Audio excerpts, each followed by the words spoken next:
टीना के पापा ने आगे जाकर देखा तो फर्श पर पड़ोसियों की मरी हुई बिल्ली पड़ी थी और टीना बड़े ही भयानक तरीके से हंसते हुए उस बिल्ली को खा रही थी।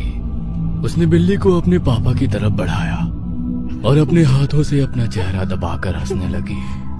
उसका पूरा चेहरा खून से सना हुआ था। उसे देखकर उसके मम्मी पापा समझ चुके थे कि मामला अब उनके हाथ से निकल गया है और टीना किसी भयानक आत्मा की चपेट में आ चुकी है। टीना की मां ने देर ना करते हुए उसके सर पर हाथ रखा और कुछ मंत्रों का उच्चारण करने लगी। तभी कुछ देर में ही टीना वहां बेहोश होकर गिर पड़ी। टीना के मम्मी पापा ने उसे उठाया और उसके बिस्तर पर लिटा दिया। टीना के पापा ने बालकनी का गेट ताले से लॉक कर दिया ताकि टीना अब उसे खोल ना सके। मैंने आपको कहा था कि हमारी बच्ची पर किसी बुरी आत्मा का साया पड़ गया है, लेकिन आपने मेरी बात नहीं मानी। हमारी बच्ची पर बहुत बड़ा संकट मंडरा रहा है। अगर अभी भी हमने देर की तो बहुत बड़ी अनहोनी हो जाएगी।